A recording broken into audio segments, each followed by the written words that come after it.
आता पीठ भिजवा आणि लगेचच घावण बनवायला सुरुवात करा। मस्त जाळीदार घावण अवघ्या 10 मिनिटांमध्ये बनून तयार होतं।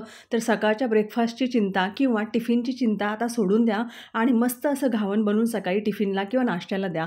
अतिशय मऊसूत मस्त घावण बनून तयार होतं। हिरव्या नारळाच्या चटणीसोबत तुम्ही सर्व करू शकतात। झटपटही बनवून फटाफट तयार होतं। तर चला आजच्या रेसिपीला सुरुवात करूया। तर सर्वात आधी इथे मी एक मोठं भांडं घेतलं आहे, त्याच्यामध्ये आपल्याला ज्वारीचं पीठ घ्यायचं आहे। तर 1 वाटी भरून मी इथे ज्वारीचं पीठ छान असं चाळून घेतलेलं आहे।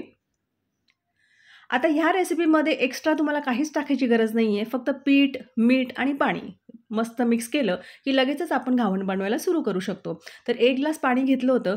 तर आपण बघूया आता किती पाणी आपल्याला याच्यामध्ये घालायचं आहे। तर इथे मी अर्धा ग्लास पाणी घातलं आहे आणि छान अशा गुठळ्या मोडून घेते पहिलं आणि पीठ जे आहे ना मस्त असं सैलसर बनवते। घावण बनवण्यासाठी पीठ अतिशय पातळ पाहिजे, म्हणजे जसं आपण ताक पितो ना, ताकाची कन्सिस्टन्सी कशी असते एकदम पातळ, तशी याची बनवायची आहे। आता बघा 1 ग्लास पाणी टाकल्यानंतर मला थोडंसं जाडसर वाटत आहे, तर मी काय करते आणखीन अर्धा ग्लास पाणी याच्यामध्ये घालून घेते, म्हणजे अगदी ताकासारखं हे कन्सिस्टन्सी तयार होऊन जाईल। तर बघा पाणी घातलं आहे आणि व्यवस्थितपणे मिक्स करून घेते।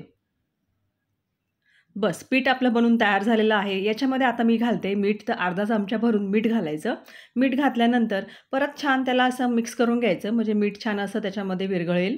आणि आपण काय करणार आहोत आता याला फक्त 5 मिनिटं साईडला ठेवूया, की जेणेकरून पीठ पण छान भिजेल 5 मिनिटांमध्ये। आणि तोवर आपण काय करूया चटणी बनवून घेऊया। तर चटणी बनवण्यासाठी इथे मी एक घेतलं आहे भांडं मिक्सरचं, त्याच्यामध्ये सुक्या नारळाचा कीस, डाळवं घेतली आहे, 5 हिरव्या मिरच्या, 1 इंच आल्याचं आणि 6 ते 7 लसणाच्या पाकळ्या घेतल्या आहेत। सर्व मिक्सचर आपण एका भांड्यामध्ये काढून घेऊया। इझी आणि फास्ट रेसिपी घेऊन आली आहे, त्यामुळं अतिशय सोपी पद्धत तुमच्यासाठी मी घेऊन आली आहे, की झटपट तुम्ही चटणी पण बनवू शकतात आणि घावणं पण बनवू शकतात। तर बघा सर्व मिक्सचर मी याच्यामध्ये टाकलेलं आहे। आता मस्त हिरवीगार कोथिंबीर याच्यामध्ये घालून घ्यायची आणि पाणी घालून आणि मीठ घालून थोडंसं आपण त्याच्यामध्ये छान असं पातळ अशी चटणी बनवून घ्यायची। तर साधारण 1 कप पाणी घातलं आणि याला छान असं मस्त स्मूथ पेस्ट बनवून घेऊया। बघा आपली चटणी पण बनवून तयार झाली आहे। इतक्या कन्सिस्टन्सीमध्ये 4 जण इझिली खाऊ शकतात। तर बघा चटणी तर तयार आहे, चला छान असा खमंग तडका देऊन घेऊया। तर तेल छान कडकडीत गरम करून घेतलं, याच्यावरती मोहरी घातल्या, हिंग घातला, फ्रेश कढीपत्त्याची पानं देखील मी याच्यामध्ये घातली आहे आणि मस्त खमंग तडका बनवून तयार झालेला आहे। तर चला चटणीवरती घालून घेऊया आणि सर्वात सोपी आणि झटपट बनणारी चटणी आपली बनवून तयार झालेली आहे। तर चला चटणीला आता साईडला ठेवूया आणि घावण बनवायला सुरू करूया। एका नॉनस्टिक पॅनमध्ये मी असं कांद्याला तेल लावून घेतलं आहे आणि छान असं मस्त तव्याला ग्रीस करून घेते।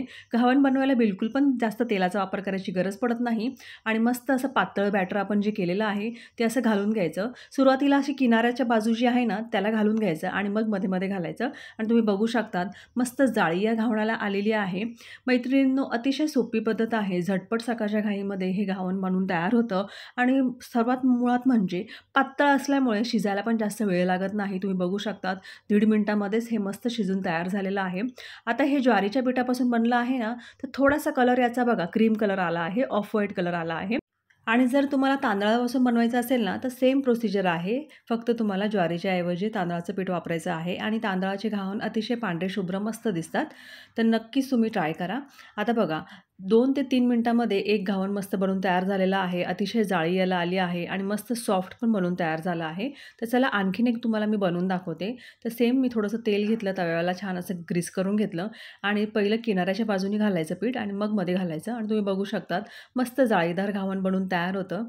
तर मैत्रिणींनो ज्वारीच्या पिठापासून आणखीन काय काय बनवता येईल याची छान छान रेसिपीज मी चॅनलवरती ऑलरेडी टाकलेली आहे, तुम्ही नक्की जाऊन बघा आणि घरच्यांना मस्त असा सकाळच्या वेळेमध्ये ब्रेकफास्ट बनवून खाऊ घाला। घरचे पण खुश आणि तुम्ही पण खुश।